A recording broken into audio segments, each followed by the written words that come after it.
네, 동키TV입니다. 지금 전 세계가 올해 초부터 시작된 코로나19 우한 폐렴으로 정말 진이 빠질 정도로 고생을 하고 있죠. 얼마 전까지는 K-방역이다. 전 세계가 한국을 위대하게 생각한다. 우리나라에 키트를 구매하려고 줄을 서 있다. 등 우주 최고의 방역을 자랑하던 대한민국이 요 며칠은 특정 집단에 의해서 확진자가 폭발 중이죠. 정부는 아무 잘못이 없는데 모든 걸 잘했는데 하필이면 특정 집단 때문에 확진자가 늘고 있다고 하죠. 코로나의 잠복기는 최소 4일, 평균은 5.2일이라고 하는데 이번에 사랑제일교회 8.15 집회만큼은 최소한의 잠복기조차 없이 집회 시위를 하자마자 확진자가 늘고 있는 기적을 보여주고 있습니다.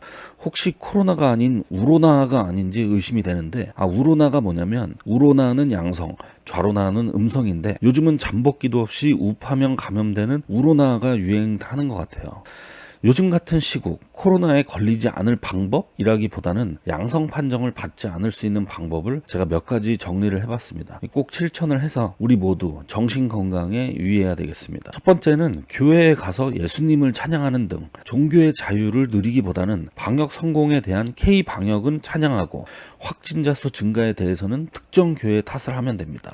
이유는 잘 모르겠지만 전자의 경우는 확진자가 폭발하고 후자의 경우에는 확진자가 나왔다거나 비난하는 사람을 본 적이 없어요. 그 다음에 두 번째, 구국의 영웅인 백선엽 장군님을 추모하기보다는 성추행 의혹을 받고 있는 박원순 시장의 장례식장에 참석하면 됩니다. 세 번째, 부동산 정책이 아무리 부당하고 위헌적이며 소급 적용으로 전 재산에 타격을 입는 피해를 입었더라도 나라가 네 거냐며 외치기보다는 임대주택에 살면서 정부를 옹호하는 그런 방향의 집회를 참석하면 됩니다. 네 번째, 정부에서 일방적으로 코로나 검사를 받으라는 문자가 오면 보건소를 이용하기보다는 주변에 일반 병원이나 개인 병원, 삼성의료원 같은 병원이 좋겠죠. 이런 곳에서 검사를 받습니다. 다섯 번째, 문재인 정부를 비난하는 집회에 수백, 수천 명이 모이기보다는 수십만 명이 모이더라도 민노총 집회나 동성애 축제 이런 곳에 참석을 합니다. 여섯 번째, 사랑하는 사람과 몇 달 전부터 예약되어 있는 결혼식을 해서 50명 이상을 초대하기보다는 수십만이 모여있는 여름철 휴양지인 해수욕장,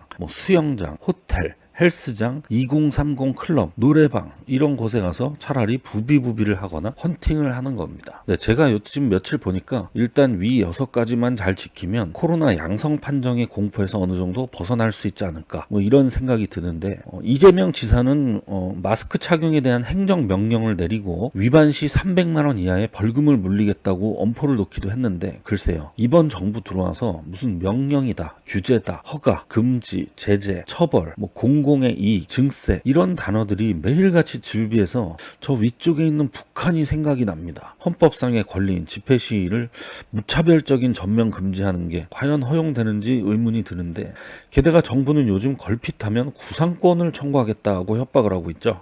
먼저 구상권이라는 거는 타인의 채무를 대신 갚아준 자가 그 타인에 대해서 행사하는 민법상의 채권인데 정부가 어떤 타인에게 어떤 채권이 있었고 대체 누구의 채무를 대신 갚아준 건지 정부가 코로나에 걸린 사람에게 구상권을 행사한다? 글쎄요, 과연 채권 채무 관계가 인정이 될지 당사자가 특정이 될 수 있을지 지켜봐야 될 것 같습니다. 네, 오늘은 여기까지 하겠습니다.